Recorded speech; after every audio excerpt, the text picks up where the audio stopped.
नमस्कार छात्रों। BA part second paper first प्रमुख राज्य व्यवस्थाओं में हम अमेरिका के संविधान के बारे में अध्ययन कर रहे थे। पिछले वीडियो में हमने अमेरिका के संविधान में राष्ट्रपति के बारे में अध्ययन किया था। आज हम अगले चैप्टर में कांग्रेस, अमेरिका की कांग्रेस, उसके संगठन और उसके कार्यों के बारे में अध्ययन करेंगे। तो अमेरिका की शक्तियाँ, कांग्रेस की शक्तियाँ और कार्य क्या क्या हैं। अमेरिका के संविधान के प्रथम अनुच्छेद में यह कहा गया है कि इसके अंतर्गत, कांग्रेस के अंतर्गत प्रदान की गई व्यवस्थापन संबंधी समस्त शक्तियां संयुक्त राज्य अमेरिका की एक कांग्रेस में निहित होंगी। कौन सी? व्यवस्थापन संबंधी समस्त शक्तियां अमेरिका की एक कांग्रेस में निहित होंगी। लेकिन व्यवहार में कांग्रेस को न केवल विधायी बल्कि प्रशासनिक और न्यायिक शक्तियां भी प्राप्त हैं। पोर्टलैंड ने तो कांग्रेस की शक्तियों के संबंध में लिखा है कि पर्यवेक्षण एवं वित्त संबंधी अपनी शक्तियों के कारण प्रशासन संबंधी अंतिम शक्ति राष्ट्रपति में भी से भी अधिक कांग्रेस को प्राप्त है, तथा महाभियोग संबंधी अपनी शक्ति के कारण वह देश का सबसे सर्वोच्च न्यायालय से भी उच्चतम न्यायालय है। तो अमेरिकी कांग्रेस की अब शक्तियां क्या हैं? पहली शक्ति है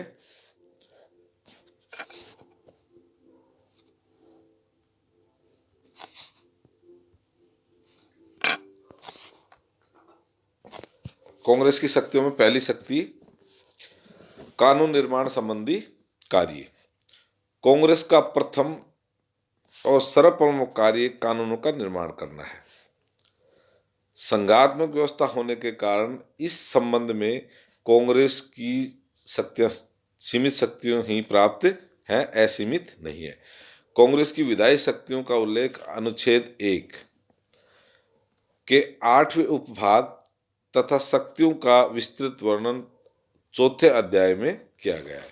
इस संबंध में कांग्रेस की शक्तियां तीन प्रकार की होती हैं। पहली प्रदत्त डेलीगेट, दूसरी निहित और तीसरी समवर्ती। प्रदत्त शक्तियों के अंतर्गत कांग्रेस को कर लगाने तथा एकत्रित करने, ऋण चुकाने की व्यवस्था करने, देश की प्रतिरक्षा की व्यवस्था करने, मुद्रा के निर्माण, नाप तोल का स्तर निर्धारित करने और डाक तार इत्यादि का प्रबंध करने की शक्ति दी गई है। कांग्रेस सर्वोच्च न्यायालय के अधीन अन्य न्यायालयों का गठन कर सकेगी और थल सेना और जल सेना के नियमन हेतु कानून बना सकेगी।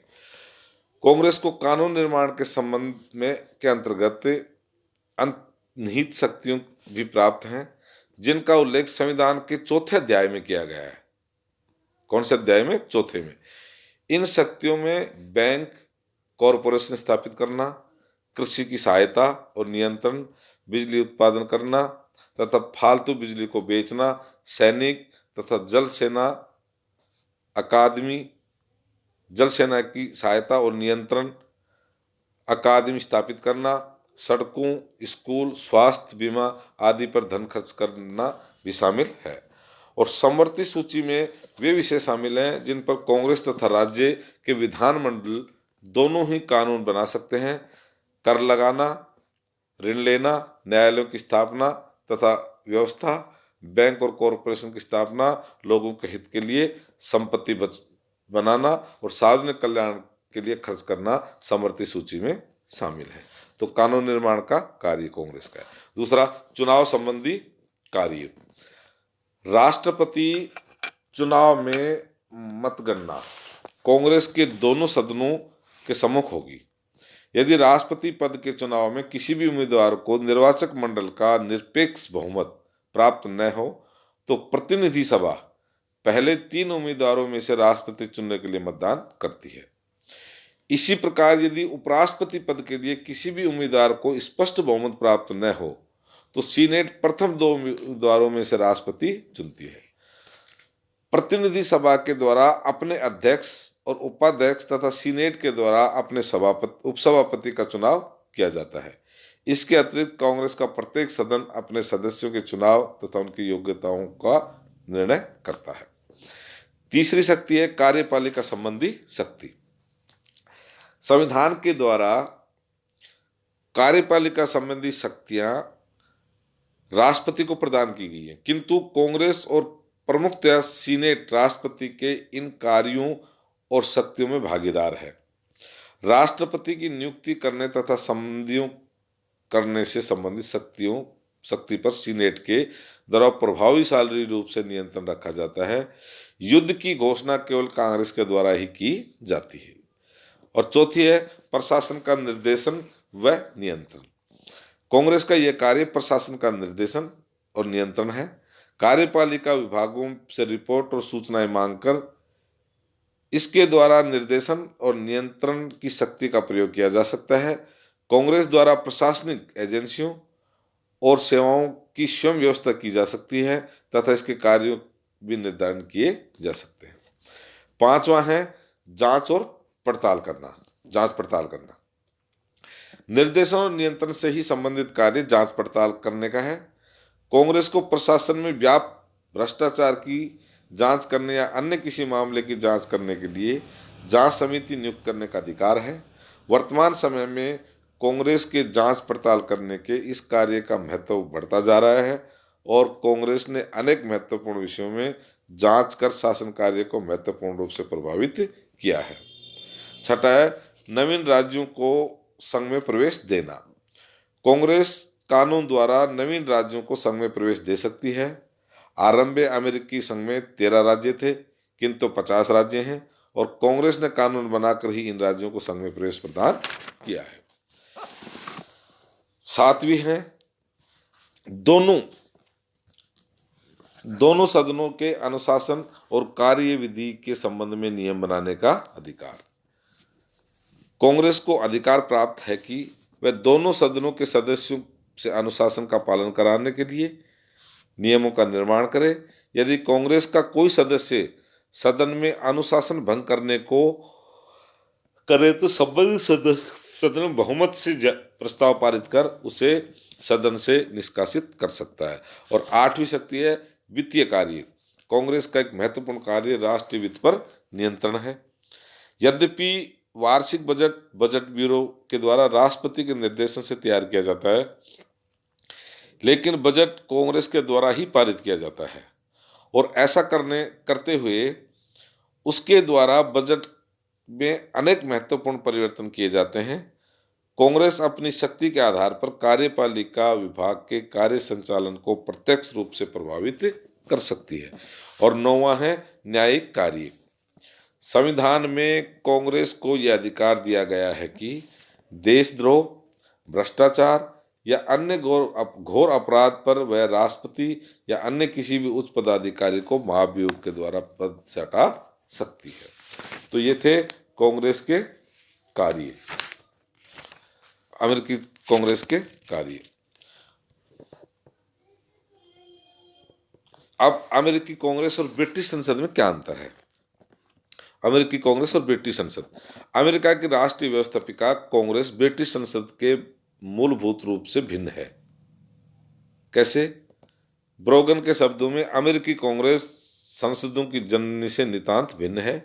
यह ब्रिटिश संसद से न केवल शक्तियों की दृष्टि से बल्कि कार्यपालिका विभाग के साथ साथ संबंधों से भी भिन्न है। कैसे?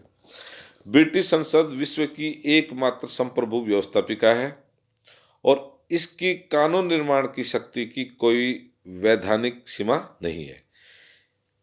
इसके द्वारा किसी भी कानून का निर्माण किया जा सकता है, पहले से चले जा रहे किसी भी कानून में संशोधन किया जा सकता है या उसे रद्द किया जा सकता है। और न्यायालय इस बात के लिए बाध्य है कि वे संसद द्वारा पारित प्रत्येक कानून को मान्यता प्रदान करे तथा उसे लागू करे। तो ब्रिटेन में न्यायिक पुनरावलोकन की कोई व्यवस्था नहीं है और ऐसी कोई सत्ता नहीं है जो संसद द्वारा पारित कानूनों को अवैधानिक घोषित कर सके। लेकिन अमेरिकी कांग्रेस एक संप्रभु संस्था नहीं है।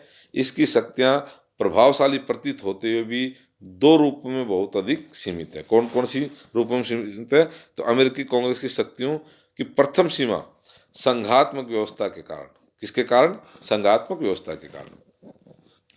संविधान के द्वारा केंद्र सरकार और इकाइयों की सरकारों में शक्तियों का विभाजन किया गया है और अनेक विषयों पर संघीय कांग्रेस द्वारा नहीं बल्कि इकाइयों के विधानमंडल द्वारा ही कानून का निर्माण किया जा सकता है।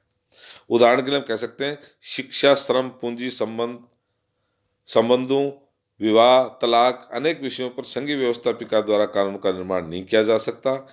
इस प्रकार ब्रिटिश संसद तो ब्रिटेन में किन्हीं भी विषयों पर कानून का निर्माण करने में स्वतंत्र है, लेकिन अमेरिकी कांग्रेस संघीय विषयों पर ही कानूनों का निर्माण कर सकती है। और दूसरा अमेरिका की शक्तियों की दूसरी सीमा है सर्वोच्च न्यायालय को प्राप्त न्यायिक पुनरावलोकन की शक्ति। संघीय क्षेत्र के अंतर्गत भी कांग्रेस के द्वारा जिन कानूनों का निर्माण किया जाता है, सर्वोच्च न्यायालय उसकी इस आधार पर परीक्षा करता है कि वे संविधान के प्रावधानों के अनुरूप हैं अथवा नहीं है। और सर्वोच्च न्यायालय यदि इन्हें संविधान के प्रावधानों के अनुरूप न समझे तो उससे के द्वारा इन्हें अवैध घोषित किया जा सकता है।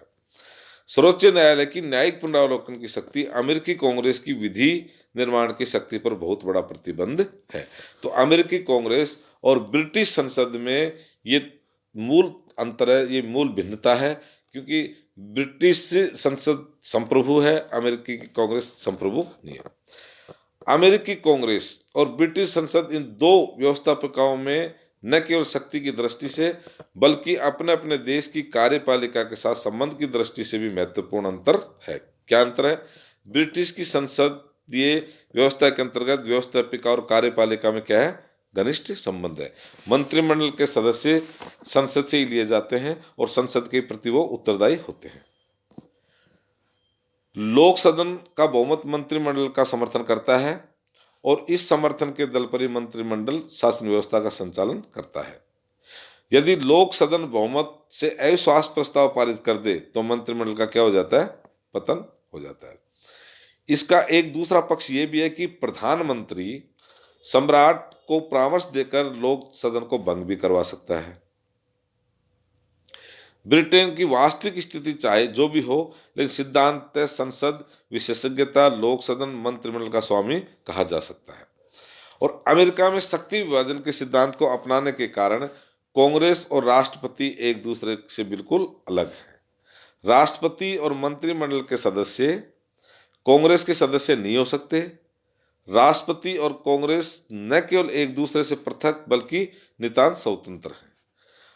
कांग्रेस महाभियोग के अतिरिक्त अन्य किसी प्रक्रिया से राष्ट्रपति को 4 वर्ष की निश्चित अवधि से पूर्व पद से नहीं हटा सकती और न ही राष्ट्रपति कांग्रेस के किसी सदन को भंग कर सकता। तो ये अमेरिकी कांग्रेस और ब्रिटिश संसद में ये मूलभूत भिन्नता ये थी। तो आज का टॉपिक यहीं खत्म।